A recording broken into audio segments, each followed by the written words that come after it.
C'est un travail qu'on a conduit à 3 avec Emmanuel Delescure de l'Université Paris-Descartes et Jean-Claude Richez, historien, sur les universités populaires parce qu'on était tous les 3 déjà en train de travailler sur un contexte plus large qui était le renouveau de l'éducation populaire ces dernières années en France. Et on se disait que c'était intéressant d'avoir un travail qui puisse regarder des structures d'éducation populaire qui ne travaillent pas exclusivement en direction des jeunes. Donc on a eu envie d'aller creuser ce qu'il y avait derrière ces universités populaires et ce vocable-là. Est-ce que ces universités populaires, elles s'intègrent dans ces grands mouvements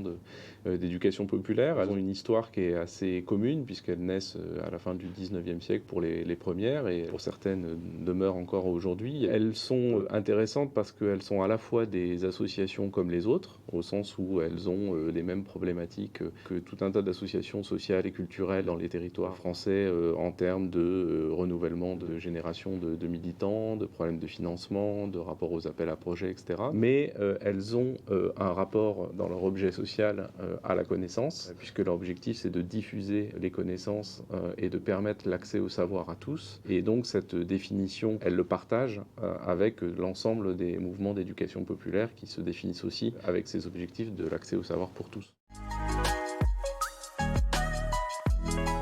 On a à la fois des toutes petites structures organisées autour de quelques bénévoles, inscrits dans des territoires ruraux qui fonctionnent exclusivement avec du bénévolat, qui ont très peu de moyens et qui vont organiser quelques conférences par an, par exemple. Mais on a aussi des structures beaucoup plus grosses avec des salariés, plus professionnalisés, avec des systèmes d'inscription aux activités qui vont couvrir aussi bien des cours de langue, des voyages éducatifs, des activités de découverte du patrimoine, mais qui vont aussi accueillir, par exemple, des politiques d'accès à des services sociaux. On a des points CAF qui peuvent se retrouver dans des universités populaires. On peut avoir des cours d'alphabétisation pour des migrants primo-arrivants sur le territoire. Donc il y a toute une palette d'activités qu'on peut trouver dans des universités populaires et qui sont très très différents d'un projet associatif à un autre et d'un territoire à un autre.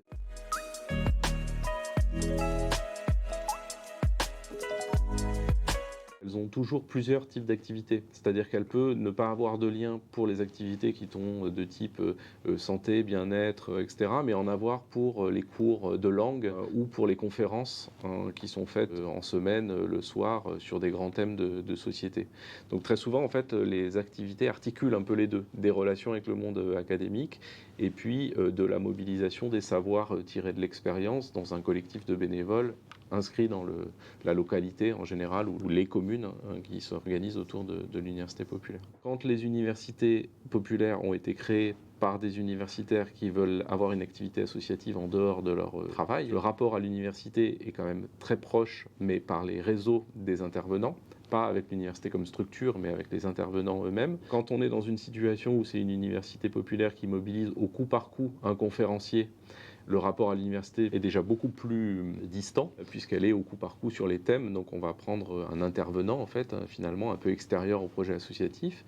Et puis après, il y a des activités des universités populaires, les cours de peinture ou les cours de yoga qui participent plutôt des activités de santé et bien-être. Là, on a affaire à des intervenants qui mobilisent des compétences pratiques qui sont très éloignées de l'université, du territoire.